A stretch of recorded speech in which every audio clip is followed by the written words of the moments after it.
Hey there, everyone. Ervin here to give you 5 absolutely broken tips that you didn't know in Helldivers 2. With the biggest boom of content the game has ever seen close at hand, I thought now would be a good time to divulge the best and brightest of my community's tricks that we've put together in the half a year since launch. I want to quickly mention here, for those of you wondering where my streams have gone, that they are planned to return on the 6th with the Escalation of Freedom update, so there's nothing to worry about there. I've simply pulled back on my streaming hours so that I'm not burned out and ready to go when we've got a bunch of new stuff to talk about. I also know that calling these tips broken may sound like a bold claim, but I promise 2 things here and now. They are all broken in at least one sense of the word, and you'll have not heard of at least one of them, as this video, like all of my videos, is 100% Ministry of Truth approved.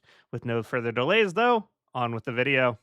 First tip, did you know that you can block all enemy patrols from spawning into the game? This trick has been around ever since they patched out enemy patrols spawning on top of your current position months ago.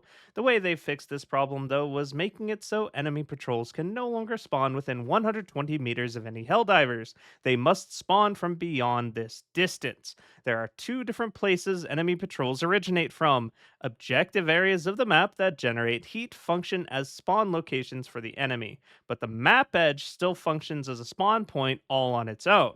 In the event that your team clears the entire map of all enemy heat generators, meaning all objectives and fabricators, the enemy can then only spawn from the map edge. The most practical application of this knowledge is to use it as part of the stealth extraction when leaving the mission. By calling the Pelican and stalling near the map edge with all other inner map spawn locations destroyed, it becomes impossible for the game to spawn any more patrols into the match to disrupt your extraction. This is obviously pretty broken, as it invalidates any tension that would be had during the extraction process, as it becomes unnecessary to sneak and avoid incoming patrols or fight off the swarm until the Pelican arrives. As a quick bonus tip, don't forget to hover Pelican 1 when he does arrive for some easy sample farming or safer extractions. Full details on how to perform this trick outlined here in my video documenting your secret 5th stratagem. Second tip, did you know that you can trick the bunker's turrets into destroying anything smaller than a gunship fabricator? These turrets fire directly at any Helldiver within 160 meters of them when alerted, regardless of what is or isn't in their way, with an armor penetration level of 7. This makes it so this unlikely ally is capable of punching through just about any objective that might be between you, from fabricators all the way up to the most notable jammers, meaning any jammer within 160 meters of a bunker during these missions can be eliminated by drawing the bunker's attention and baiting it to destroy the jammer for you. This can be pretty helpful if the jammer happens to be particularly well guarded, there are no nearby fabricators to detonate it with via a chain reaction, and you have no artillery available, solving this would be problem with ease due to what I would call a pretty broken interaction. Do not feel as though our enemies should be so willing to destroy their public property just to kill one of our Helldivers. I mean, we have millions of these guys. Is it really worth it to just maybe kill one of us? Friendly fire isn't automatons. Third tip, did you know that diving stabilizes your aim as if you were prone? This interaction immediately shifts your aiming reticle to its most stabilized and accurate state, eliminating the normal bobbing added to your breathing animation all the while during the dive. This can allow for some very sick drop shot clips while also being arguably one of the best habits that you can form when you absolutely need to stay mobile, but also need your next shot to connect with the targets while doing so. Weapons like the autocannon, Jar 5, Diligence Counter Sniper, or even Grenade Pistol tend to make the best use of this tip due to them typically being able to take out the enemy that you're shooting at with just that one shot before you land on the ground.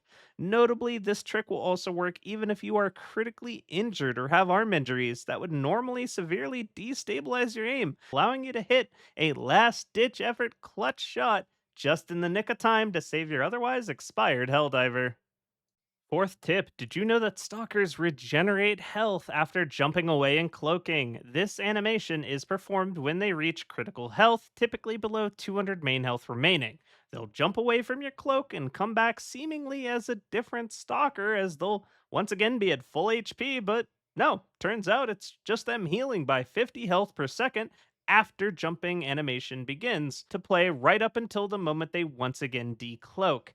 This can cause a very broken and annoying interaction where weapons like the Arc 12 Blitzer will knock the stalker below this health threshold. It'll leap into the air, regaining enough health to survive a zap, get stunned again on landing by another Blitzer blast, and then just leap again, infinitely refilling its health above the kill shot.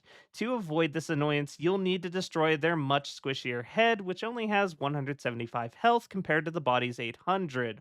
Or have some extra burst damage in mind when you know their health is getting low. Overall, this occurrence is pretty rare, but knowing what is happening and how to combat the issue, I do believe has some value still.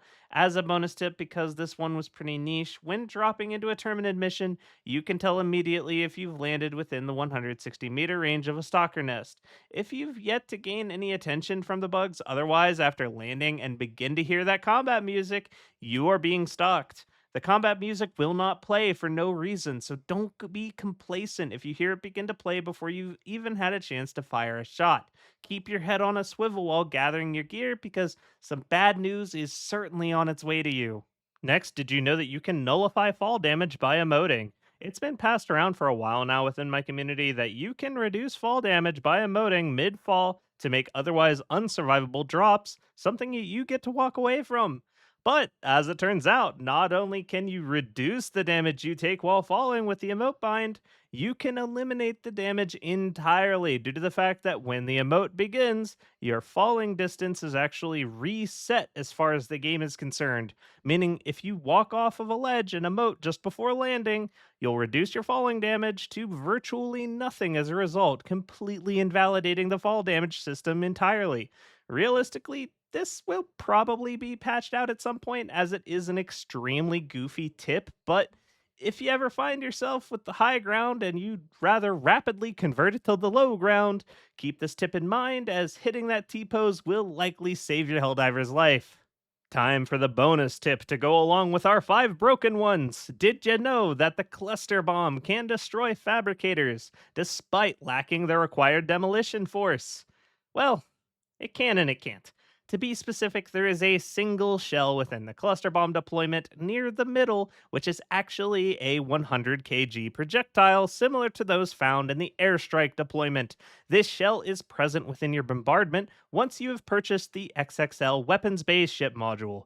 This shell carries a demolition force of 40 and can as a result be used to destroy buildings despite the rest of the bombing run being useless for doing so.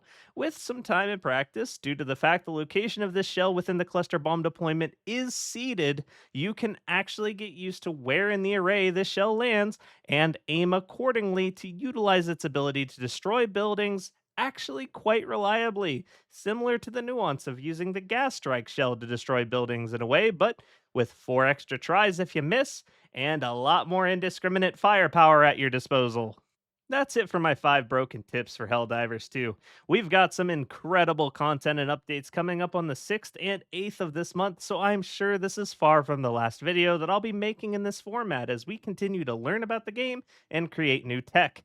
If you've got any tips that you've never heard of talked about anywhere on the internet before, I'd love to talk about them with you in the comments down below. Thanks for watching till the end, and have a wonderful day. I'll see you next time. And now, another helpful tip from General Brash.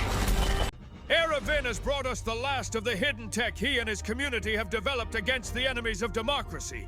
For this, I am ordering all active Helldivers to like, comment, and subscribe to his channel. Failure to do so will result in escalation of freedom, crashing your